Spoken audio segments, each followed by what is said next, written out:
Welcome to CEO Insights Asia Executive Series, Principles of Scaling. Welcome to CEO Insights Asia Executive Series, Principles of Scaling. Is the strongest enterprise are those that constantly evolve. It's no longer the game of how big you are, but now the game is how big your ecosystem is. Now, but I think this really speaks volume why we're attracted to hang out with one another. Like for example, in CEO Insights Asia, I really like spending time there because I'm surrounded with like-minded people. So,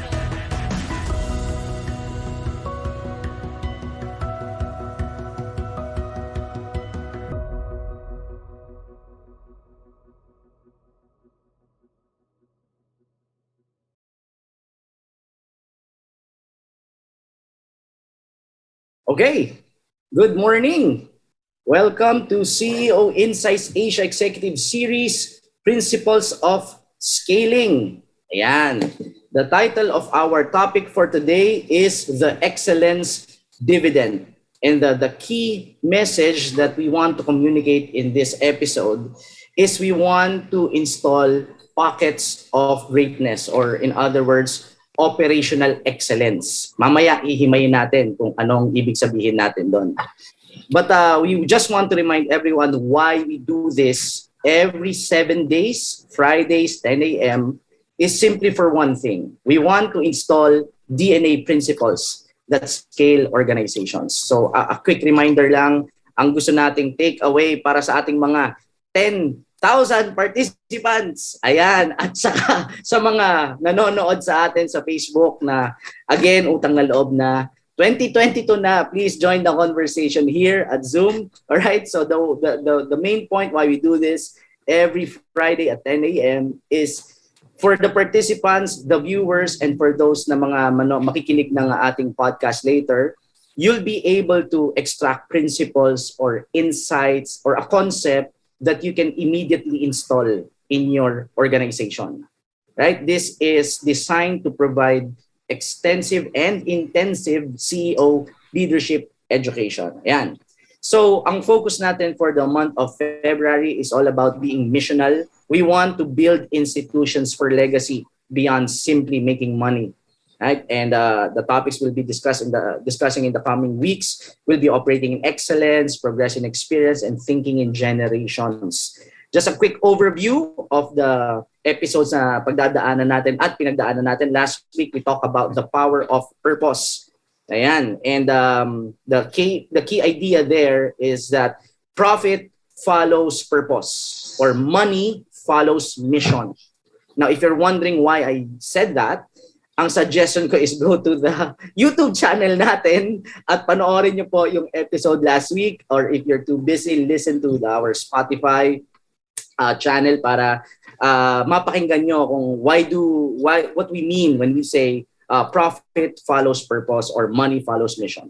Today, we'll talk about the excellence dividend. Next week, very exciting, we'll talk about the 1% rule. And the key message there is that 1%, getting 1% better every day is not 356% better in 1 year.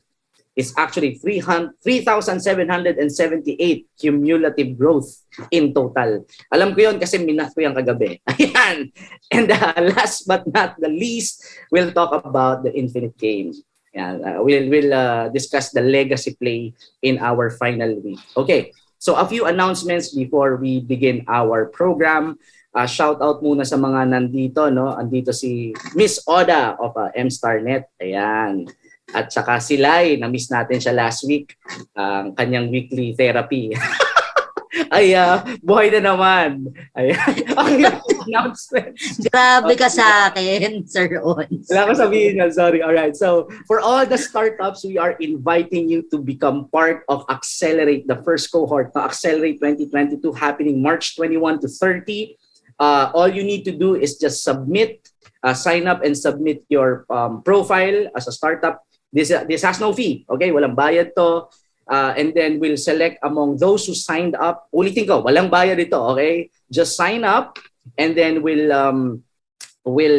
assess yung mga startups will pick 5 out of the applicants, and then we'll provide intensive business operations mentoring. So you'll get about ₱1 million worth of mentoring from seasoned mentors as well as media mileage. So you'll be promoted. And dig this is the best part neto, no? For the winner of the pitch competition will get a chance. They will get a chance to be invited to the investors table to share their idea and get a chance to have a funding of ang floor neto is 10 million pesos. So please join us. We're very excited sa mga nagsa-sign up dito. We'll help you grow and scale your business through Accelerate 2022. Another announcement is ating CEO Circles. It's always happening every Tuesday at 11 a.m. We have additional 3 sign-ups last night, no? Laging si BK ang mga humahatak eh. So boss, mga who recommended you? I saw it in BK's feed. So keep sharing. Yan, ang kaibigang oso nating seller sub-team. Yan, keep sharing, keep listening. All right, every Tuesday at 11 a.m. we'll be expanding our circle. Right now, we have 2 existing for the women entrepreneurs at the same time for the men. Okay, so women, it's being managed by our managing partner na si Bianca Angeles. At the same time, hinihila na natin si Mel Medrano ng Gramworth. Andito ka ba? Kung nanonood ka sa Facebook, join ka rito. Okay, at saka si Chris Anunuevo ng M-StarNet. Yan. And also, we'll be birthing a new circle. So hopefully you become part of that. If you're wondering how to become part of it, just message us a page or yung mga tinext ko, you have my number. So message me na lang and then we'll connect you to a circle. Particularly, gustong-gusto ko yung Tuesdays natin with Errol Ginto dahil pagka ikaw ay part ng CEO Circle ni Errol Ginto, ikaw ay alagang Romano. Andito ka ba, sir? Ayan, shoutout na lang sa'yo. Hindi ko alam kung andito kayo. Last but not the least, okay, eto na, mamayang gabi na ito. Kim Store will be our visiting faculty for tonight. This is only for members. So if you're not an official member yet, I have no idea why. Last month we have Steve C. This month, it's all about women empowerment. Actually, they don't need empowerment. They're already empowered, no? So women entrepreneurs, Kim Store, the woman behind a strong force to in the early days of e-commerce. And so she graced us with her presence yesterday. We finalized our conversation. And then later tonight, siya ang visiting faculty natin. Excited na kami dito. Alright, so ano na tayo? Let's go to the session. Agendas for today. We'll talk about, first and foremost, a discussion starter. So, kinokontrata ko na si, wag muna si Lai. Mahaba to si Lai eh.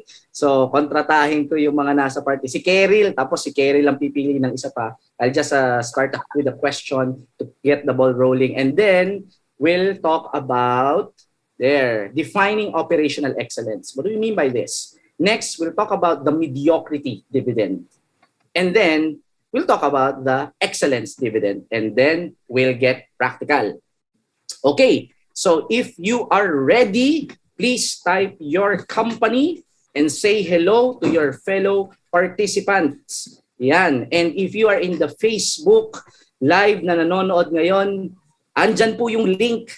Join na kayo rito. We want some engagement. Okay? So, paki-chat na lang. Hello, I'm from Seller Shop, Munilikha, Labor, ano pa bang mga nabanggit kong company. Sorry, hindi ko nakita kung sino ang nandito. Yan. Okay. So, let's do some discussion starter. Boss Keril, ang ating person behind our videos and our posting. Hello. Here's the question for you. How does mediocrity personally affect you? Ayun. So, for me, naapektuhan ako ng mediocrity in terms of output. For example, ito lang yung binigay. Parang hindi ka satisfied in the long run. Tapos, isa pa ay parang half-hearted ka na, ay, dapat ganito. Ay, dapat ganito yung ginawa ko sa ganito. Yeah. Kumbaga, may reservations ka na parang, I could have done more. Pero, Wala eh. Wala eh. Oo. So, Pwede na eh. Diyos ko. Don't worry, naka-ready yung fish oil ko kasi na-high blood ako sa topic na. Sige. Alright. Pick the next one, sir. Sige. Yung mga new faces natin dito. Sige. Si Oda. Ayan. Yan. Ma'am Oda, M-Starnet. Hi everyone. So thank you, Carol. Yes. How does mediocrity personally affect me? I think it's very frustrating when I think about being satisfied or thinking about mediocrity. I cannot stand for it. I think like I always feel that I have to go beyond. Like I'm not satisfied with just like normal level or regular level. It always has to be more. Usually that's how I feel with the things that I do. I have to make it the best as much as possible. I feel like that. Okay, sige. Pick the next one, ma'am. Last na to, and then we'll talk about the session. Okay, who's here? I don't know who's new since I'm new. So who else haven't we heard? Maybe Misha? Si Misha. Ayan, si Mitch. Kakadating lang. Happy birthday. Yeah. Hello po, sir pa. Good morning. Kapapasok ko lang po kasi kanina hindi ko marinig siya kaya nag-out po ako. Sorry po. How does mediocrity, ma'am, affect you?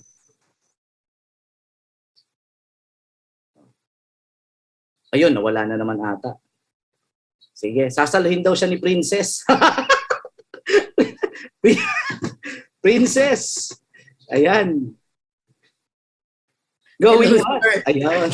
Pakisalo muna yung kaibigan natin. Grabe naman yun. Papasok lang talaga din. Sir Pa, clarify ko lang, ang tanong is how does mediocrity personally affects you? Yes. And this,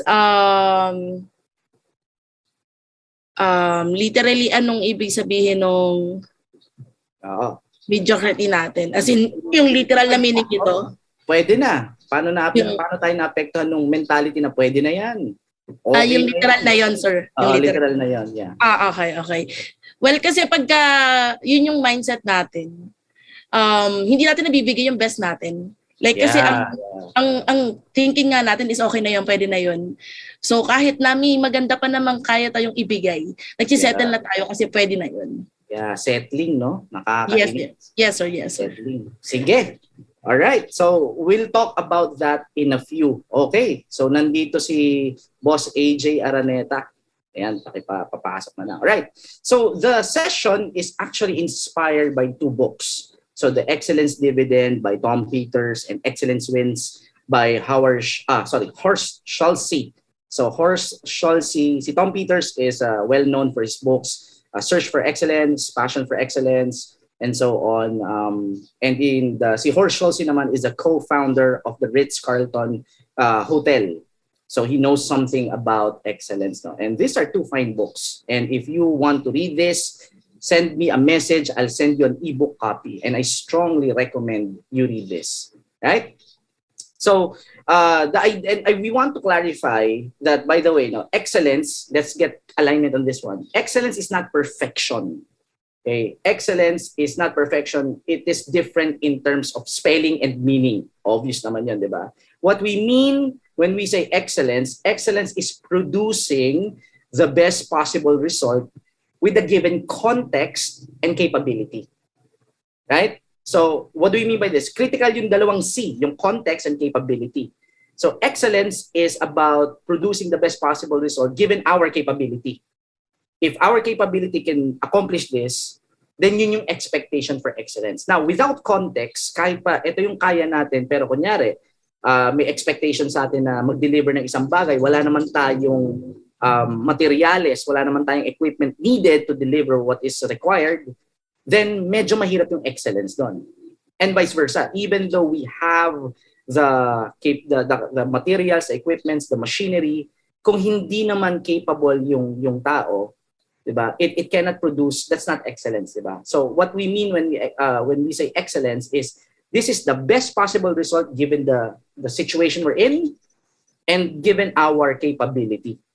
Okay? So we're not holding back. We're giving our best when in terms of pursuing excellence. So let's define what we mean when we say operational excellence. It's going to be a mouthful, but hihimayin ko yan, don't worry. So operational excellence is defined as a process of executing a business strategy more consistently and more reliably than the competition, resulting in increased revenue, lower operational risk, and lower operating costs.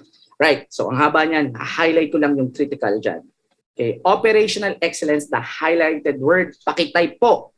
Para naman may konting engagement tayo. Ano yung highlighted word? Kindly chat it down. The highlighted word is process. Okay? So, operational excellence, salamat sa mga milyong-milyong nag-chat. Okay? Okay. So, operational excellence, it's a process, meaning it is a set of interconnected and interdependent activities. Okay? A set of activities that someone does or an organization does. Okay? It's a process. It is something that we need to do that is interconnected with one another and interdependent. Right? And the next highlighted word means that it is a process of executing a business strategy more consistently, more reliably than the competition. So here's the key here. Pagdating pala sa bottom line, no, when it comes to the bottom line of competition, it's not about having a better strategy.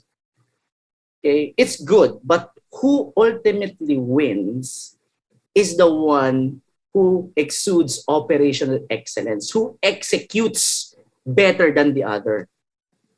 So if you look at Apple, for example, diba? They're not the first to come up with MP3. They're not the first to come up with the phone. But they were the ones who mastered operational excellence. They executed well as an entire organization.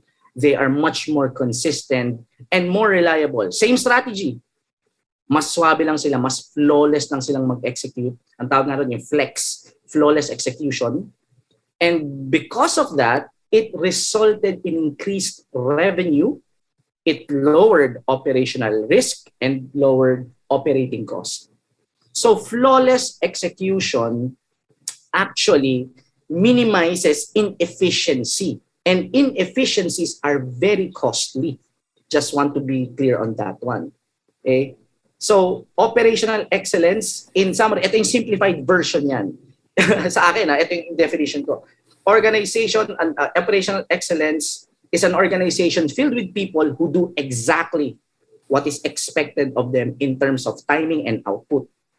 Meaning, if this is the expectation for someone for a role at a certain time and a certain output, for example, ang isang role, ang trabaho niya ay magbalot ng 100 items in 8 hours, yun ang expectation, na kaya niyang gawin yun.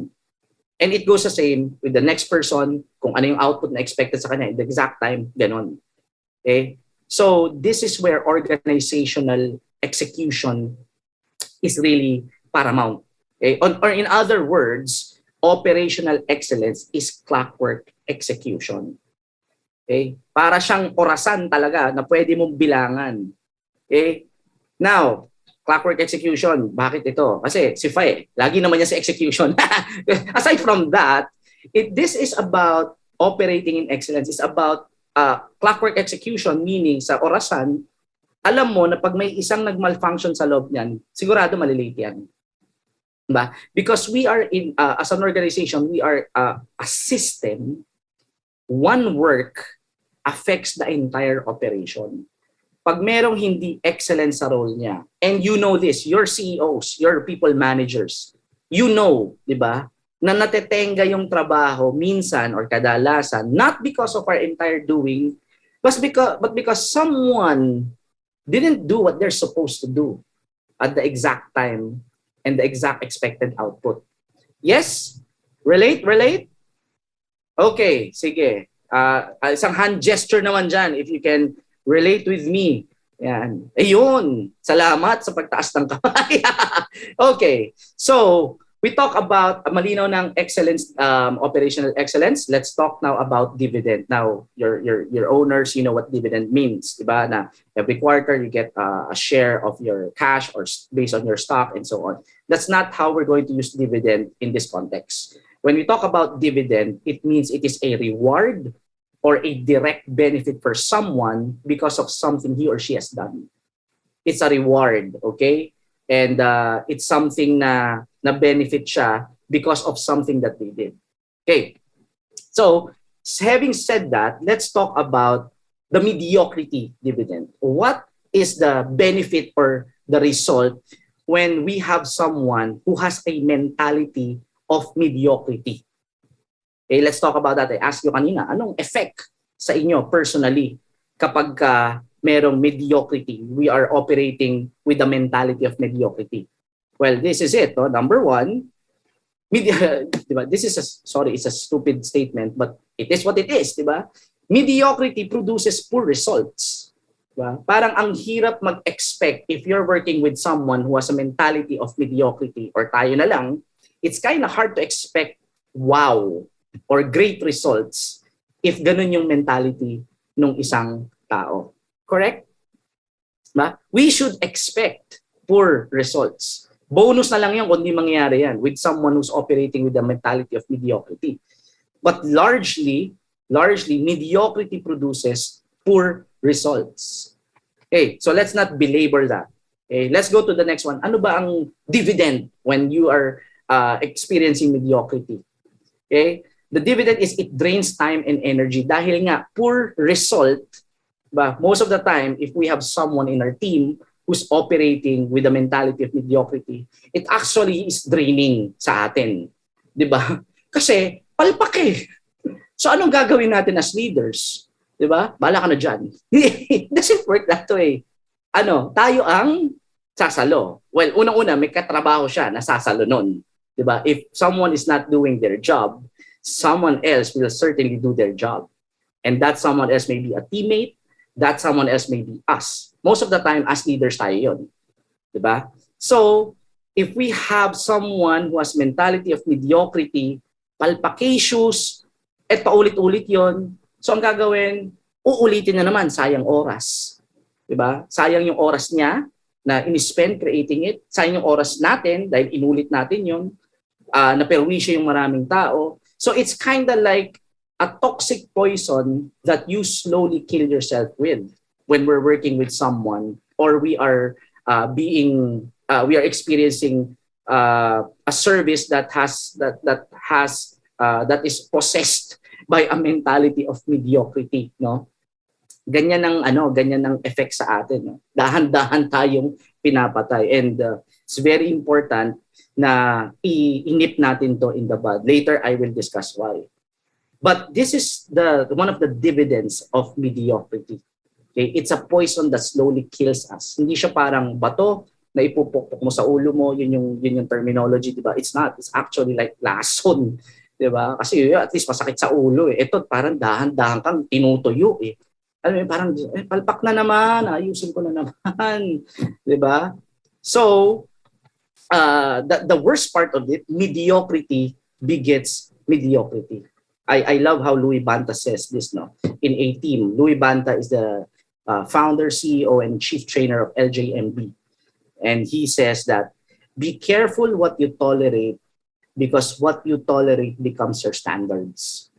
Okay? I didn't write it down. I want you to memorize that. Be careful what you tolerate because what you tolerate will eventually become your standards. Now, mediocrity begets mediocrity. Manganganak at manganganak yan for two reasons. Number one, and this is the effect, no? If you're managing a team, you're running a business na meron tao na mentality ay mediocrity, either bakit mediocrity because either the first one is yung mga magagaling, okay, who's performing, what will happen if they're working with someone who has a mentality of mediocrity? Either they will leave. Kasi, and I know this, kasi it happened to me, kasi ang mangyayari is parang, I'm working hard, I'm giving my best. He's not doing his best. She's not doing his best. lagi siyang palpak, and that we get the same salary? Why? Diba? Why am I doing that to myself? One thing I hate most in terms of leadership, this is that part I hate the most when it comes to leading teams, building companies, is I have to apologize because of someone else's poor work. I hate that part. Well, I have to do it. We all have to do it kasi ultimately the buck stops with us. It's always our fault. But that's one thing I absolutely hate, sa part ng pagiging leader. I have to apologize because someone else didn't do their job. And I don't want to be in that situation. So if I'm working with someone, I want it to be clear na don't put me in that situation. Okay? So that's the first one. Either aalis yung magaling or gagayahin. Ganun pala eh. 'Di ba? Ba't pa ako mag-e-effort? Pwede naman pala rito yung pwede na. So, mediocrity begets mediocrity. It's kind of like this, no? Isa sa slide na shinare natin sa mga kaibigan natin, no? Mediocrity, if you don't nip it in the bud, it does not die. It actually multiplies. And when we were, right now, I'm in Cam Norte. So, we have a house, but in NCR dyan, no? Nasa we live in a condo. And sa condo namin, my wife Tidoy, whom I love so much, which I always tell my participants, alam nila yan, na isa sa hate niya yung EPs. We hate EPs sa condo. So one time, I went home. I came from an exhausting session. I was in the office. I went home, and it wasn't like exhausting na parang exhausted ka physically, but you're filled like I'm tired, but my emotional tank is full. It was a powerful session. Hindi ganon. It was like an exhausting session. I'm exhausted emotionally. I'm exhausted physically. So I went home. Tiday wasn't there yet. Si Johan was with my mommy Wency, nasa kabilang condo. So no one's home. So I went in, I kick off my shoes, and upo ako, and then I slumped in the chair. I'm exhausted. And then, guess what? May nag-hello sa akin. May maliit na ipis. So I was staring at this ipis, and parang sabi ko, I'm tired eh. Pagod na ako. Hayaan mo na. Maliit pa naman yan eh. Have you ever got that feeling? Ako lang ata yun. Di ba? So, recorded pala to, no? So, pwede ba i-cut to? Anyway, so baka mapanood na asawa ko. Anyway, so, sabi ko, palampasin ko na kaya kasi maliit lang naman eh. And then, I heard a voice in my head. Si Tidoy, sabi niya, sa akin, no? Of course, not audibly, but you get what I'm saying. It was her statement na nagsabi niya, yung ipis na yan, hindi naman mananatiling maliit yan eh. Lalaki yan. At the same time, dadami pa yan. So better habang maliit pa, deads mo na, kill mo na. So it goes the same with mediocrity. Habang maliit pa yan, if we tolerate such, hindi yan mananatiling maliit. Kind of like problems, diba? Problems, habang maliit yan, it will grow. It won't stay small. It actually will grow, morph into something bigger, and it will spread. So that's mediocrity. Yes? Okay. Relate pa? Relate? Please chat relate. Yan. Para sa mga viewers natin, hello naman dyan. Pwede pa rin mag-join. You can join us still. Okay. So that's mediocrity. No? Si Barbara Corcoran, no, she's a Shark Tank, a Shark Tank, isa siya sa mga shark doon, and like shark invest in businesses, kind of like us, no. So by the way, plug ko na rin, no, we're aggressively looking for startups to invest with. Okay, the floor capital is 5 million. If you are that, please send me a profile, connect with me so we can have that conversation. Anyway, so si Barbara Corcoran is a shark. And she is well known as someone who tweeted, no? Sabi niya rito, mediocre people do mediocre jobs. Exceptional people will always over-deliver. Okay. At the end of the day, mediocrity is caused by people. People who possesses a mentality of pwede na. Yan. So, now, let's make things personal para mas makarelate tayo. Why do I hate mediocrity? Bakit ba ako may fish oil dito? Okay? Bakit ba ako lagi na high blood sa mediocrity? Sa NX, we call it NX, not excellent. Diba? Kasi dahil dito, ayan, not the ring ha, but if you can see, para i-zoom natin, it's because of this. Ayan. So, nagpalinis ako ng kuko this week. Na-murder ako. Diba? And that's the result of mediocrity. Diba? Tas parang ang sama sa loob, diba? Nasugatan ka na, nagbayad ka pa. Tapos parang, sir, sorry. Parang sometimes, sorry doesn't cut it eh. Diba? Kasi you literally cut me. But this is the reason why mediocrity doesn't, I hate, mediocrity. Again, you can give your best. And it might mean na it's not, but it's your best eh. But what you don't want is, alam mong capable pa eh. Pero hindi binibigay yung best eh, The reason why I hate mediocrity is because I'm a victim of its presence. And I benefit in its absence. No? Pag excellence is present, I benefit from it. If excellence is absent and mediocrity is present, I'm a victim of it. Yeah. So far, so good? Yes? All right. So here's the bottom line. You cannot build loyalty with mediocrity. No? Business 101 tayo. Let's put things practical. What's the cornerstone of success for a business? Diba? It's customers, and not just customers. Okay, you don't want one-time customers. Okay, one-time customer, they don't build your business.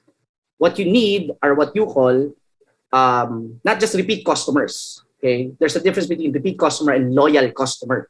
Okay, repeat customers are they visit you, they purchase your products or service because they haven't found a better alternative. But in loyalty, customer loyalty, they will constantly purchase your products or service even though na may mas murang competitor. Because they are loyal to you. At yun ang kinakailangan natin, no? We want to have loyal customers. Okay, so let's talk about the excellence dividend. Okay, let's talk about the excellence dividend. Ano ba ang dividend ngayon ng excellence? Well, number one, it inspires people. When we experience excellence, we get inspired. We feel that we operate in a higher standard. And one thing I love about excellence, it inspired me. If you're following my post, I'm not a car guy. I'm tone deaf pagdating sa kotse. So ayoko ng dadaling ko yung sasakyan ko sa isang mekaniko na hindi ko kilala. I only trust yung kasa because and even kasa sometimes, I'm very wary of kasa except for Suzuki. Suzuki Sukat. And it's a shame na hindi kami doon bumili ng sasakyan. We bought it from a different dealer and don't buy from that, no. But Suzuki, every time I go there, I feel excellence talaga. I feel fantastic kasi one time yung last visit ko, I always share something kasi I'm always surprised whenever I make a visit there, and I visit there every 3 months. Ang nangyari is every Saturday dito sa Cam Norte, kaming family, we go to the beach. Yan. Oy, sana all, di ba? Every weekend, ganyan kami. And so, syempre, you have a 5-year-old, yung buhangin nandun. So, dadaling ko sa Suzuki, tapos puro buhangin. And then, last visit ko ron, sabi ko, parang medyo matagal. And then, lumapit sa akin ngayon yung consultant. Sabi niya, sir, pasensya na ha, medyo na-extend kasi, medyo may mga buhangin pa nung nilinis, pinaulit ko. Sabi niya gano'n, pinaulit ko yung linis, parang pinasuyod ko ng mas maigi. So ako kamutulo na lang ako kasi alam ko naman kasalanan ko yun. Pero ganun yung the way they treat their customers. They have higher standards compared to their customer. Hindi pwede na. Kaya I'm amazed by that. I wrote a lot about my experience there, no? And here I am bragging about them. Diba? So that's what you get when you display excellence. You get people who are inspired and who become your word of mouth marketer. So that's the first one. The second is excellence honors people. I've been doing this thing for the past 20 years. I can easily whoop up a deck like 15 minutes. I can do stock knowledge and wing it. But I don't do that. I'm not sure if nandito si Mickey, no? But around mga 11 or 12, si Lai, kausap ko pa yun ng madaling araw. No? And I was preparing for my tech. Because even though I can do this, like winging it, I don't do that every Friday. I spend time preparing and rehearsing, mga 1 o'clock na tayo natulog because I want to honor you, yung 16,000 na uma-attend dito ngayon at yung mga nanonood at yung mga makikinig ng podcast. Because this is my way of honoring you because you are giving your time sa akin. Your precious time, you're all busy, your CEOs, your leaders, your managers, and you're spending 1 hour a week to give it to me. And I want to honor that. So even though I can wing it, I'm not going to wing it and I'll never wing it. I will always, kaya we prepare videos kami ni Keril to make it such an experience. No? And hats off, I'm not sure, dito si AJ of Recon, yan, he is our partner when it comes sa kanya ang Zoom account na ito. He partnered with us, he volunteered, di ba, to really provide us the Zoom account that you're enjoying right now. Kaya please, yung mga nasa Facebook, mag-Zoom na kayo. So this is my way of honoring your time, your sacrifices, your membership, subscription. This is our way. And not only that, no, every Tuesday, we make sure kami ni Mel is here, Gramworth, no, we create output na fireball ko nga siya kanina. We create insights that you get to share in your circle. We give our best because that's our way of honoring you. Yes. So hats off sa inyo. Konting palakpak naman. This is all for you. Right? We want to provide the best possible result for you. Last but not the least, the third and most important reason, I believe, is that excellence is rewarded by people. Okay?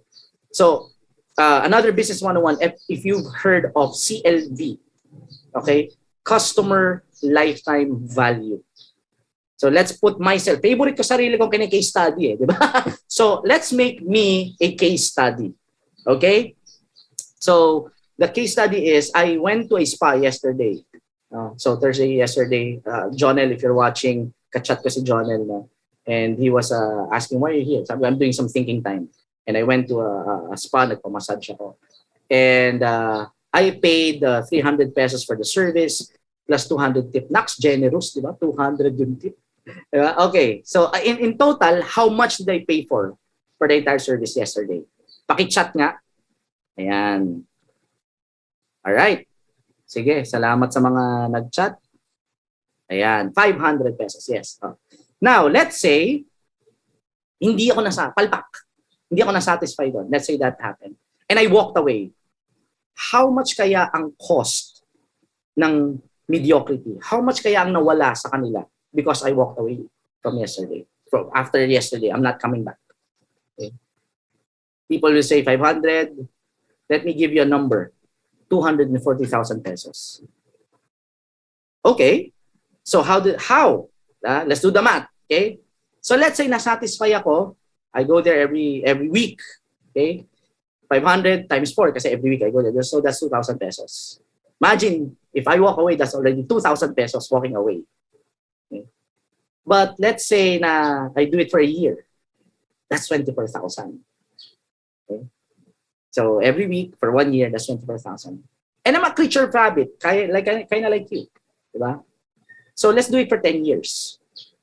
That's 240,000.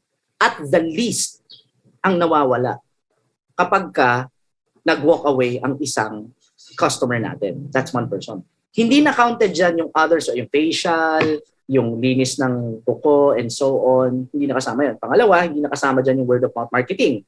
Siyempre, next time, kasama ko yung yung referrals. Kasama dyan sasama ko yung wife ko. Kasi the first time, yung wife ko talaga nagdala sa akin doon. And so on. So imagine if if you have a customer and someone walked away, don't think like yung 500 pesos to. Think CLV. Now, and in the line of business that I have, if I lose a customer, I lose millions. Literally.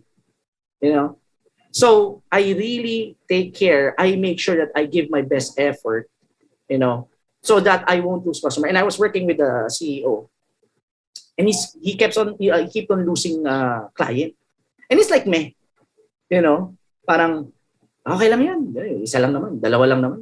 Ngayon pa naman ako, tsaka kasalanan naman nila yan. Sabi ko, like, you don't understand. You're counting it like parang, and the account is around the 100,000 per month, yung account na yan. Sabi ko, you're not losing 100,000. 100,000 yung nawala sa'yo.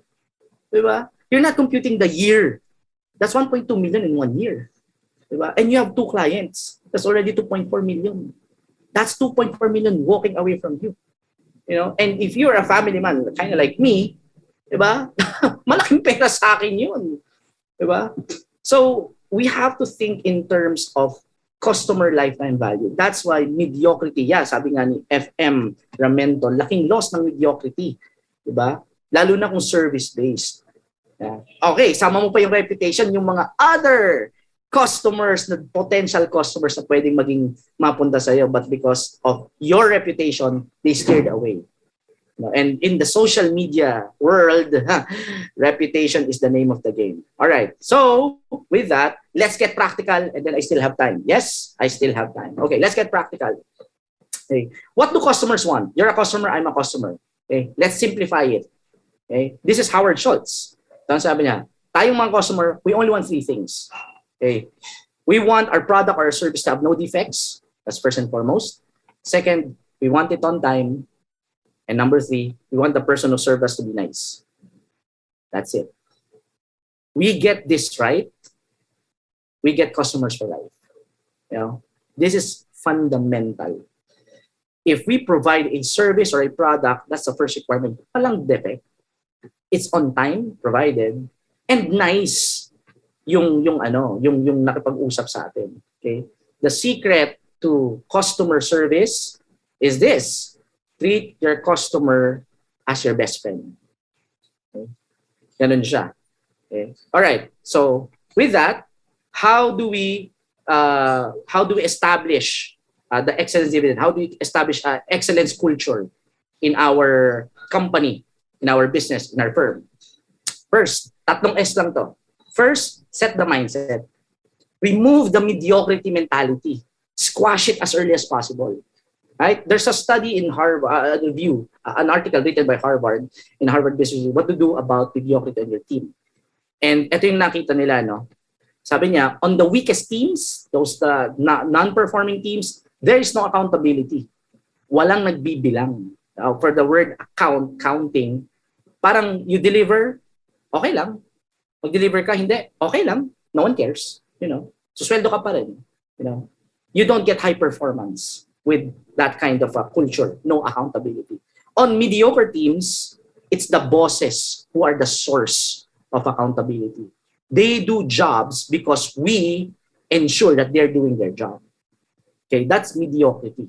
High-performing teams, it is the peers who police one another and address performance problems with one another. Okay?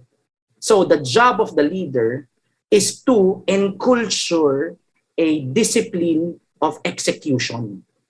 Yun ang role ni leader. To make sure that the mindset, the perspective of the people inside the organization is all about excellence. Again, not perfection, being clear. And tayo makaka-determine what is excellent and what is not. When we look at someone at nakita natin yung output niya, alam natin na kaya pa nitong taong to pero nag-hold back or nagpwede na, then we have to challenge that person.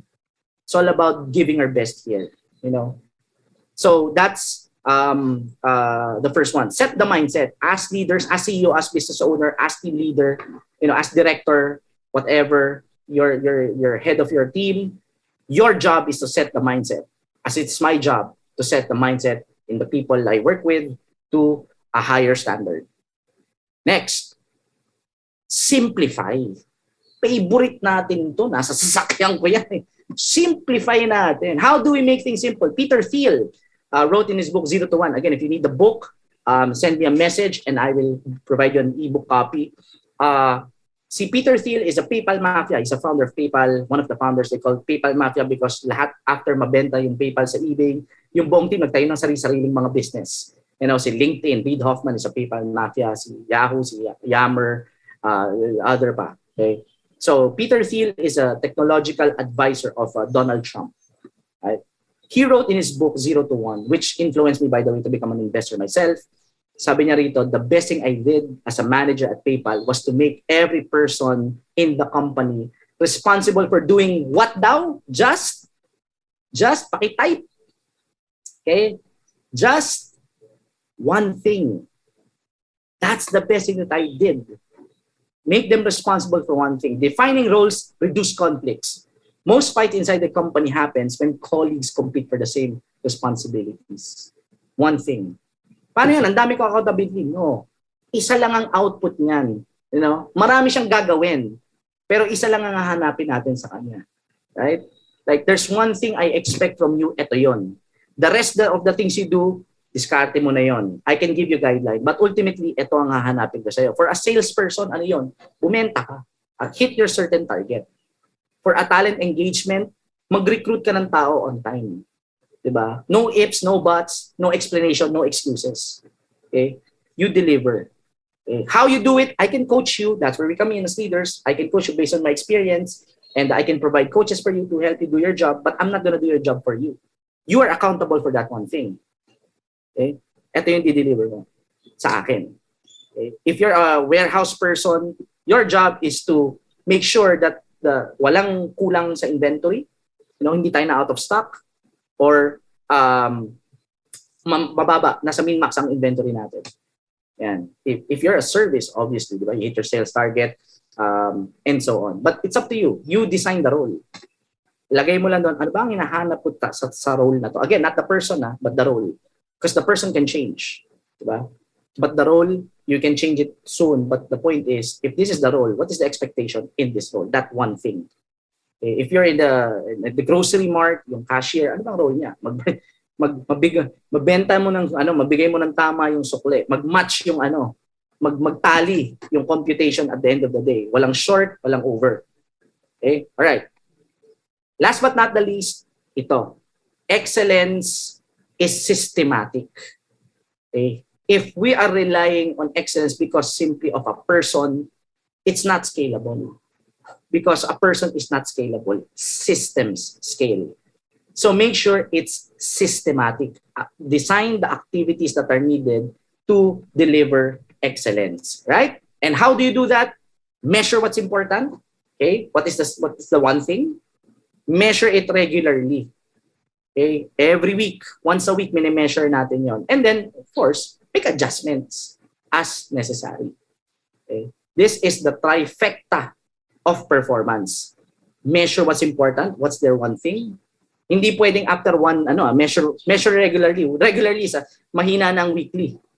Sa amin nga, daily. Nafe-feel na nga nila, di ba? Alas 8, may nakikita sila sa dailies.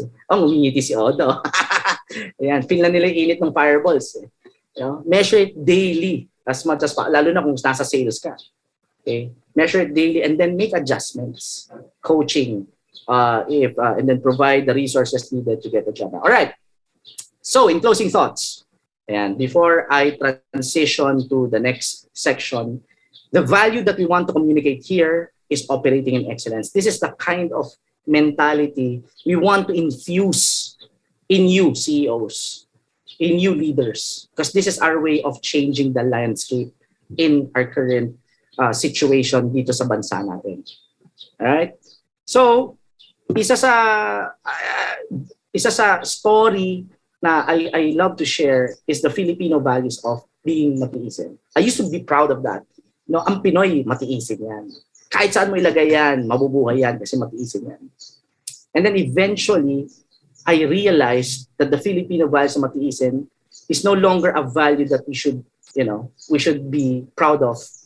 But it's something that we should take as an insult.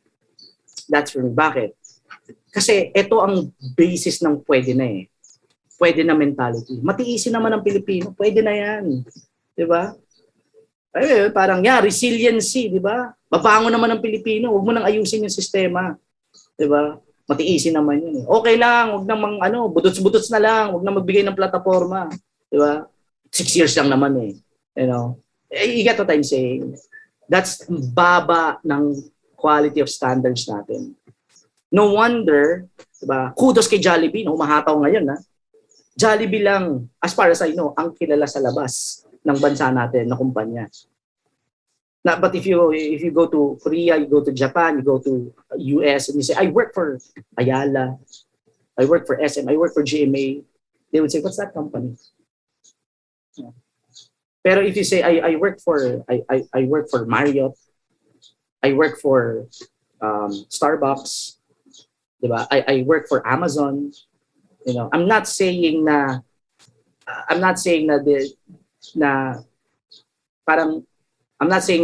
we should. I just want to say na we should elevate our standards. I'm not saying na wala tayong pag-asa. I'm not saying na hindi natin kayang lumaban. Kaya natin lumaban globally. It's just that, for whatever reason or another, we choose not to. We settle. Pwede na eh. Kumikita naman ako eh. Milyonaryo naman ako eh. Dito sa bansa. Diba? Okay naman ako eh.